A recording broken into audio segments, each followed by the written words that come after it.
So hello दोस्तों, welcome to my channel. और आज हम लोग क्लास 10 का वो सब्जेक्ट सीखेंगे जिससे हम जो सब्जेक्ट बहुत इंपॉर्टेंट माना जाता है। लीनियर इक्वेशन टू वेरिएबल कह सकते हो या pair of system linear equation in two variable कह सकते हो। ठीक है, तो linear equation in two variable. अब ये आपको ये नाम पढ़कर आपको क्या समझ में आ रहा होगा? बहुत लोग तो अभी न्यू है तो कुछ ही नहीं समझ में आ रहा होगा कि ये चीज़ क्या है। इसमें सिर्फ एक चीज़ समझ में आ रही होगी, इक्वेशन और टू। ठीक है, इक्वेशन क्या होता है सबसे पहले मैं आपको ये क्लियर कर देता हूँ। इक्वेशन क्या होता है बहुत सिंपल बताऊंगा आपको, मैं मैथ्स एकदम क्लियर कर दूंगा। इक्वेशन वो होता है जहाँ पर इक्वल की साइन होती है और इधर कुछ तो वैल्यू होती है और इधर कुछ तो वैल्यू होती है। इक्वल की साइन आके मतलब ये वाली वैल्यू और ये वाली वैल्यू दोनों क्या है, एक दूसरे के बराबर है, एक दूसरे के इक्वल है। इसको हम लोग कहते हैं मैथ्स में इक्वेशन। इसको हम लोग कहते हैं मैथ्स में इक्वेशन। बीच में इक्वल की वैल्यू, इक्वल की साइन होती है, इधर कुछ लिखा हुआ रहता है, इधर कुछ लिखा हुआ है। ये सिंपल सा इक्वेशन का सिंपल सा डेफिनेशन है। ठीक है, इक्वेशन समझ में आ गया? हाँ, मतलब आपको इक्वेशन समझना है तो इक्वल की वैल्यू देख लो, इक्वल की साइन देख लो। ठीक है, अब लिखा है यहाँ पर टू वेरिएबल। क्या लिखा है? Two variable. टू हटा दो, वेरिएबल। क्या होता है वेरिएबल? वेरिएबल आता है वेरी से। वेरी का मतलब होता है चेंज होना। ऐसी चीज़ जो हमेशा चेंज हो रही है, हमेशा चेंज हो रही है, कांस्टेंट नहीं है। तो यहाँ पर एक कुछ ऐसी चीज़ है जो चेंज हो रही है, वो क्या चीज़ है? अब आप इक्वेशन देखो, हमारा इक्वेशन होता है कभी कभी 2x इज इक्वल टू 4, ये देखो इक्वेशन है। कभी कभी ऐसा होता है 2y इज इक्वल टू 8, कभी कभी होता है 5 z इज इक्वल टू 11। ये आपके इक्वेशन हो गए। क्यों इक्वेशन हो गए? देखो इक्वल की साइन है, दोनों तरफ कुछ ना कुछ वैल्यू है, ये तो इक्वेशन हो गए। ये इक्वेशन में क्या अलग अलग चीज़ है, अब ये देखने की बात है। अगर आप देखोगे तीनों इक्वेशन सेम है। सेम है मतलब एक ही टाइप का इक्वेशन है। वो कौन से टाइप का है? वेरिएबल कितना है यहाँ पर? वन वेरिएबल वाला। कौन सा इक्वेशन है? वन वेरिएबल वाला। वन वेरिएबल वाला इक्वेशन इसलिए क्योंकि यहाँ पर देखो एक्स, ये जो आपका वेरिएबल है, ये जो आपका वेरिएबल है, वेरिएबल क्या होता है?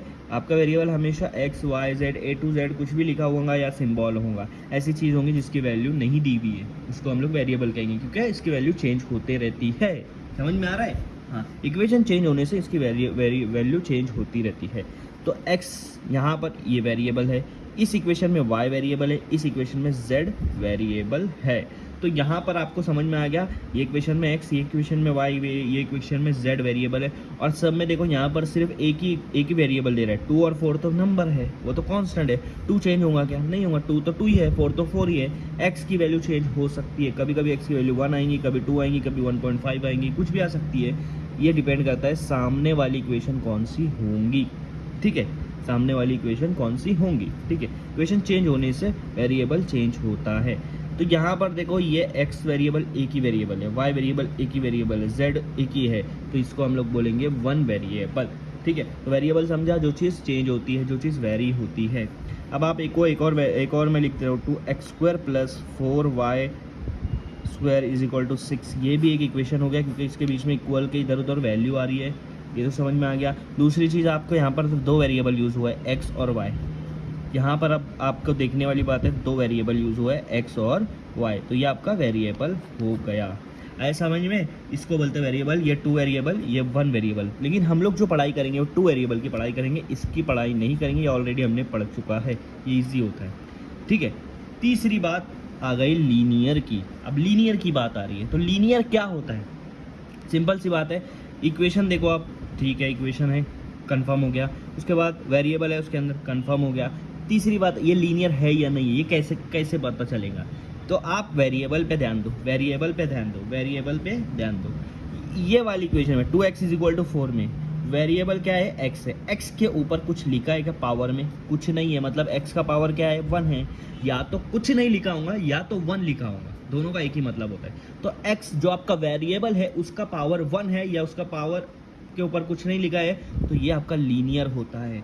जिस वेरिएबल का पावर, जिस इक्वेशन में वेरिएबल दी हुई है और उसका पावर 1 है, मतलब उसके अंदर कोई भी वेरिएबल का पावर 1 से ज़्यादा नहीं है, तो उस इक्वेशन को कहेंगे हम लोग लीनियर इक्वेशन। क्या कहेंगे? Linear equation. मतलब वेरिएबल का पावर क्या है? 1 है। यहाँ पर वेरिएबल का पावर क्या है? यहाँ दोनों जगह वेरिएबल का पावर क्या है? 2 है। तो ये लीनियर इक्वेशन नहीं, ये क्या हो जाएंगी? Quadratic equation. हम लोग क्वाड्रेटिक इक्वेशन बाद में पढ़ेंगे, अभी हमारा काम नहीं है, अभी हमारा काम है सिर्फ लीनियर इक्वेशन पढ़ने का। तो हम सिर्फ ध्यान देंगे ऐसे इक्वेशन पे जहाँ पर वेरिएबल की पावर 1 हो। अभी ये वाली इक्वेशन देखो, यहाँ पर x वेरिएबल है और y वेरिएबल है। अभी देखो सबसे पहले मैं आपको बताता हूँ ये इक्वेशन है कि नहीं है। यस इक्वेशन है, क्योंकि इक्वल के ये और ये साइड दोनों तरफ वैल्यू है कुछ ना कुछ, ठीक है। दूसरी बात, इसमें वेरिएबल है, हाँ x और y वेरिएबल। कितना वेरिएबल है? 2 वेरिएबल है, तो ये 2 वेरिएबल का भी आपका कंफर्म हो जाता है कि इसके अंदर 2 वेरिएबल है। तीसरा, लीनियर है या नहीं, तो वेरिएबल के ऊपर पावर कुछ भी नहीं है मतलब 1 है, वेरिएबल के पावर कुछ भी नहीं है मतलब 1 है। इसका मतलब ये कौन सी इक्वेशन? Linear equation. तो ये हो गई linear equation in 2 variable, linear equation in 2 variable. और हमेशा लीनियर इक्वेशन 2 वेरिएबल में दो इक्वेशन होती है, क्योंकि इसको सॉल्व करने के लिए 2 इक्वेशन की ज़रूरत पड़ेगी। एक अकेले इक्वेशन से सॉल्व नहीं होगा, इसको सॉल्व करने के लिए 2 इक्वेशन की ज़रूरत पड़ेगी। इसका मैं आपको सिंपल से एग्जांपल देता हूँ। आप रोड पर जा रहे हो, आप समझ लो एक हफ़्ता पहले आपने सफ़र किया, आप 100 किलोमीटर का सफ़र किया आपके घर से, आप या फिर कहीं से आप घर पर आए हो। ये आपका घर है, होम से आप कहीं गए हो, ये आपका हॉस्टल है, आपने 100 किलोमीटर का सफ़र किया। अब मैं आपको बोलूँगा कि यार तुम जब आ रहे थे, तुम पहली बार तुमने सफ़र किया, मैं आपको बोलूँगा आप आ रहे थे तो मैकडोनल्ड कहाँ पर मिली थी? तो आप बोलोगे यार पता नहीं यार, देखा तो था बीच में कहीं तो थी। आप एग्जैक्ट बता पाओगे क्या? नहीं बता पाओगे, आपको नहीं पता है, आपने उस पर ध्यान ही नहीं दिया ना, ठीक है। आपको पूछूंगा कि चाय की दुकान कहाँ पर थी, तो आप बोलोगे यार कहीं तो थी यार, पता है उधर से 20 किलोमीटर या आसपास कहीं थी, एग्जैक्ट पता नहीं है, मुझे नहीं पता है। आपको मैं पूछूंगा तो आपको वो एग्जैक्ट लोकेशन उसका नहीं पता होगा, क्योंकि आपने उस पर ध्यान ही नहीं दिया, ठीक है। क्योंकि आपके पास इक्वेशन थी एक, आपके पास इक्वेशन क्या थी? एक थी। अब मैं आपको बता रहा हूँ, सिंपल सा बताऊंगा। देखो प्रॉब्लम क्या आएगा, एक इक्वेशन। अब जब आप दूसरा वाला हम लोग ले लेते हैं, दूसरा एग्जांपल। जब हम घर से हॉस्टल की तरफ जा रहे थे, तब घर से आगे यहाँ पर एक होटल के पास आपका एक्सीडेंट हो जाता है। मतलब कोई गाड़ी सामने से आपको ठोक देती है, आप उसको ठोक देते हो ये प्लेस पर। अब आप 1 महीने बाद भी अगर वहाँ से गुजरोगे तो आपको पता होगा कि इसी प्लेस पर मेरी और वो गाड़ी की टकराव हुई थी। पहले आपको ये पता नहीं था ये चीज़ कहाँ हुई थी, आप उसको याद नहीं रखे थे, लेकिन जब किसी से टकराव हुई, एक्सीडेंट हुआ, तो वो जगह आपको एग्जैक्ट पता है।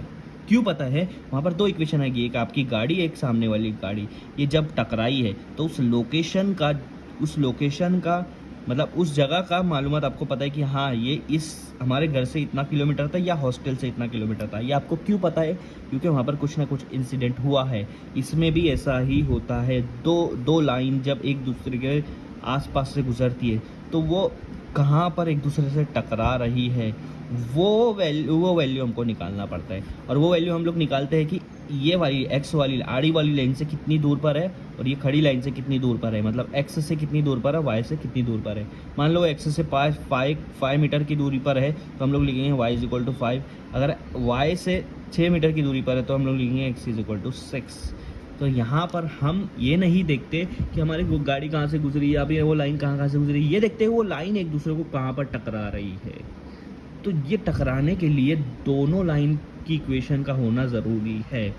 जैसे गाड़ी आपके एक्सीडेंट हुई उसी प्लेस पे हुई तो उसके लिए 2 गाड़ी का होना ज़रूरी है एक्सीडेंट, वैसे यहाँ पर 2 लाइन टकरा रही है, दोनों लाइन की इक्वेशन का होना ज़रूरी है। इसीलिए हमको यहाँ पर पेयर ऑफ इक्वेशन की ज़रूरत पड़ती है एक्स और वाई की वैल्यू निकालने के लिए, कि आड़ी वाली लाइन से वो जगह कितनी दूरी पर थी और खड़ी लाइन से वो जगह कितनी दूरी पर थी। हम एक्स और वाई से कितनी दूरी पर वो जगह है, वो लोकेशन है, वो फाइंड आउट करते हैं।